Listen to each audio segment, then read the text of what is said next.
नमस्कार, हमारा संविधान के इस वीडियो में आपका बहुत बहुत स्वागत है।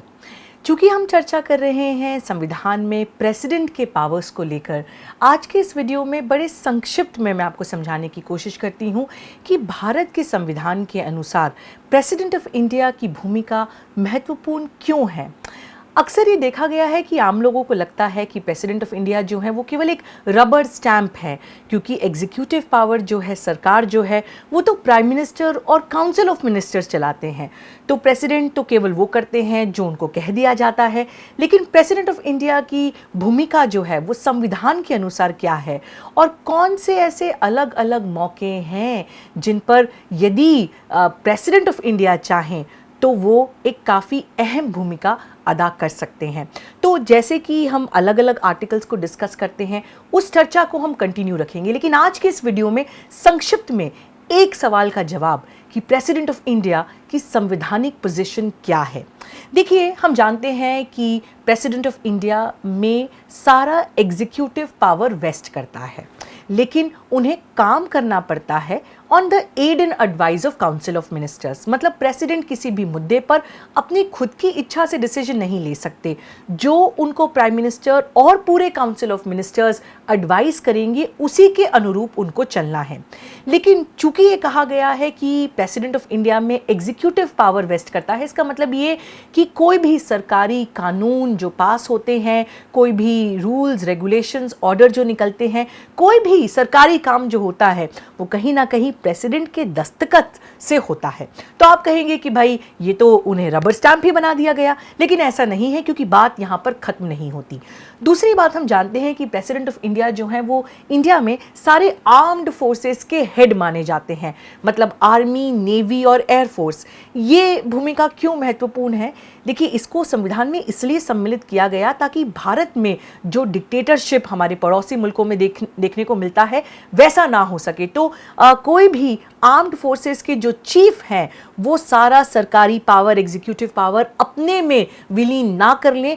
उसके ऊपर हमेशा एक कॉन्स्टिट्यूशनल ऑफिसर रहें जो कि संविधान के अनुसार प्रेसिडेंट ऑफ इंडिया है। लेकिन इस बात को आगे बढ़ाते हैं। देखिए, जब कभी पार्लियामेंट में और स्पेसिफिकली लोकसभा में किसी एक पार्टी को मेजॉरिटी नहीं मिलती और हंग गवर्नमेंट या कोएलिशन की सरकार होती है, तब प्रेसिडेंट के पास ये अधिकार होता है कि जिस पार्टी के पास मेजॉरिटी है उसको वो सरकार बनाने के लिए बुलाएं। इसका मतलब कि ऐसी सिचुएशन में जहां पे क्लियर कट मेजॉरिटी नहीं है और कोएलिशन गवर्नमेंट की संभावना बन रही है, वैसे में प्रेसिडेंट की भूमिका काफ़ी महत्वपूर्ण हो जाती है। इसी प्रकार से जब कभी प्राइम मिनिस्टर ऑफ इंडिया उनको प्रेसिडेंट ऑफ इंडिया को एडवाइस करते हैं कि कहीं ना कहीं जो है वो पार्लियामेंट को डिसॉल्व करने की आवश्यकता है, सरकार के पास जो है वो मेजॉरिटी नहीं है या किसी और कारण से डिसॉल्व होना है हमारी संसद, तो भी प्रेसिडेंट उस पर एक्ट कितनी जल्दी करते हैं या कितने समय से करते हैं, उस पर राजनीति पे और राजनीतिक माहौल पे एक काफ़ी बड़ा गहरा असर हो सकता है।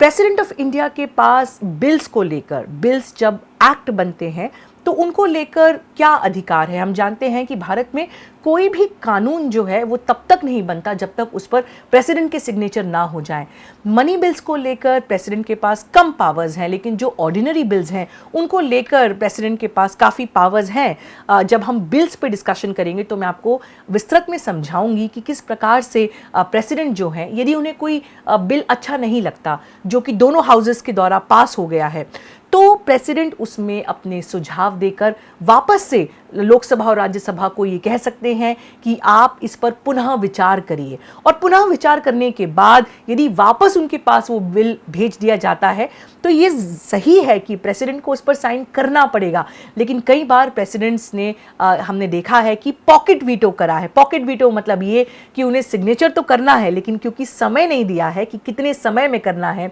उन्होंने कई समय तक उस पर कोई डिसीजन नहीं लिया और प्रैक्टिकली या इफेक्टिव रूप पे कहा जाए तो उस बिल को पास होने से काफ़ी लंबे समय तक टाल दिया या उसे पास नहीं होने दिया। इसके बाद कई सारे प्रोविजन संविधान में ऐसे हैं कि जब हर बार नई संसद बनती है, नई लोकसभा चुनाव होके आती है, तो प्रेसिडेंट के पास ये अधिकार है कि लोकसभा और राज्यसभा को बुलाकर उनका जो जॉइंट सेशन है उनको सबसे पहले प्रेसिडेंट एड्रेस करते हैं। और प्रेसिडेंट जब दोनों हाउसेस को जॉइंटली एड्रेस करते हैं तो टेबल पर कुछ मुद्दे भी रख सकते हैं जो उन्हें लगता है कि महत्वपूर्ण मुद्दे हैं, और दोनों हाउसेस का ये ड्यूटी होगा कि जो मुद्दे प्रेसिडेंट ने टेबल पे रखे हैं उन पर चर्चा की जाए। उस पर वो कोई एक्ट करें या नहीं करें वो अलग बात है, लेकिन उस पर चर्चा करना आवश्यक है। तो मानिएगा जैसे अभी द्रौपदी मुर्मू जी को जो है हम लोगों को इस बात का काफ़ी गर्व है कि उन्हें ट्राइबल कम्युनिटी से पहले प्रेसिडेंट भारत के बनी है, लेकिन यदि उन्हें लगता है कि भाई भारत में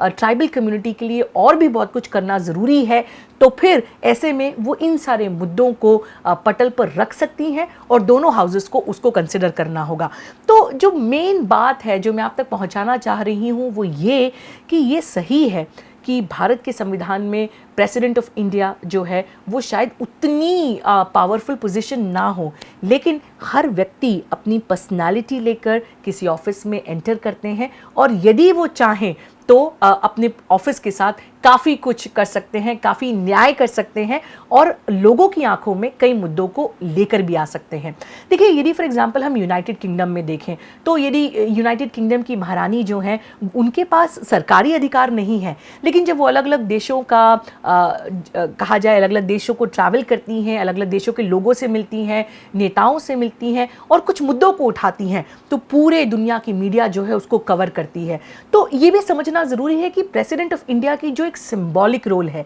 जैसे हमने देखा APJ अब्दुल कलाम, उनको बच्चों से काफ़ी प्यार था, उन्होंने कविताएं लिखी, तो हर प्रेसिडेंट जो है वो अपनी अपनी एक छवि लेकर आते हैं जिससे प्रेसिडेंट ऑफ इंडिया जो है उनका ऑफिस जो है वो काफ़ी डिफाइन होता है। इसी प्रकार से यदि दोनों हाउसेस लोकसभा और राज्यसभा संसद में नहीं है, सेशन नहीं चल रहा है पार्लियामेंट का और किसी इमीडिएट कानून की आवश्यकता है, तो हम बाद के वीडियोस में देखेंगे कि प्रेसिडेंट के पास ये भी अधिकार है कि वो ऑर्डिनेंस पास कर सके। ऑर्डिनेंस मतलब एक टेम्पररी कानून जिसे तब पास किया जाता है जब संसद जो है वो सेशन में नहीं होता, और जब दोनों हाउसेस वापस आके सेशन शुरू होता है उसके लगभग 6 हफ्तों के भीतर तक ही ऑर्डिनेंस की लाइफ होती है। लेकिन ऑर्डिनेंस भी एक काफ़ी इंपॉर्टेंट पावर है प्रेसिडेंट्स के पास नए कानून बनाने का, when the houses are not in session, जब दोनों लोकसभा और राज्यसभा जो हैं वो सेशन में ना हो। इसी प्रकार से पूरे प्रेसिडेंट ऑफ इंडिया की संविधान के दृष्टिकोण से जो सबसे महत्वपूर्ण रोल है वो है संविधान को बचाना, उसमें दिए गए प्रिंसिपल्स को बचाना। हम जानते हैं कि प्रेसिडेंट ऑफ इंडिया जो है वो अलग अलग कॉन्स्टिट्यूशनल पोजीशन होल्डर्स को ना सिर्फ ओथ दिलाते हैं, लेकिन प्रेसिडेंट ऑफ इंडिया को भी हटाने का केवल मात्र ग्राउंड संविधान में दिया गया है कि जब संविधान का ही वायलेशन हो। तो एक प्रकार से प्रेसिडेंट ऑफ इंडिया की जो कुर्सी है वो पूरे लोकतंत्र को और पूरे संविधान को बचाने की काफ़ी महत्वपूर्ण लड़ाई है। चीफ जस्टिस ऑफ इंडिया जब अपॉइंट किए जाते हैं, जो अदर जजेस of the supreme court of India तय किए जाते हैं, उसमें भी प्रेसिडेंट की भूमिका होती है। जब नेशनल कैपिटल ऑफ दिल्ली, क्योंकि ये एक दिल्ली जो है वो यूनियन टेरिटरी भी है और राज्य भी है, तो यहाँ की जब चीफ मिनिस्टर को अपॉइंट किया जाता है उसमें भी प्रेसिडेंट की भूमिका होती है। इसी प्रकार से controller and auditor general of India, मतलब वो व्यक्ति जो पूरे भारत देश का, यूनियन का और राज्यों का अकाउंट रखते हैं, काफ़ी महत्वपूर्ण भूमिका है और इन पर भी मैं बात करूंगी आगे आने वाले वीडियो में। उनके अपॉइंटमेंट को भी लेकर जो है वो प्रेसिडेंट की भूमिका होती है। चीफ इलेक्शन कमिश्नर, उनके साथ election commissioners, union public service commission UPSC, attorney general of India मतलब सरकार के वकील, सबसे महत्वपूर्ण वकील, constitutional position, ambassadors, high commissioners जो इंडिया से बाकी अलग अलग देशों में अपॉइंट किए जाते हैं, और ऑल इंडिया सर्विसेज और अदर सेंट्रल सिविल सर्विसेज के जो मेंबर्स हैं, इन सब के अपॉइंटमेंट में कहीं ना कहीं प्रेसिडेंट की भूमिका होती है। लेकिन आज के इस वीडियो को एक छोटे से कहानी के साथ मैं खत्म करूंगी। देखिए, प्रेसिडेंट ऑफ इंडिया को काउंसिल ऑफ मिनिस्टर्स की एड एंड एडवाइस पर काम करना है। इस पर क्या प्रोविजन है उसको भी विस्तृत से अगले वीडियो में समझाऊंगी। लेकिन प्रेसिडेंट ऑफ इंडिया क्या सोचकर अपना काम करते हैं, किन चीज़ों पर एक्शन लेते हैं, किन चीज़ों पर एक्शन नहीं लेते हैं, ये इस पर कोई ट्रांसपेरेंसी नहीं थी। तो 1990 में प्रेसिडेंट KR नारायणन ने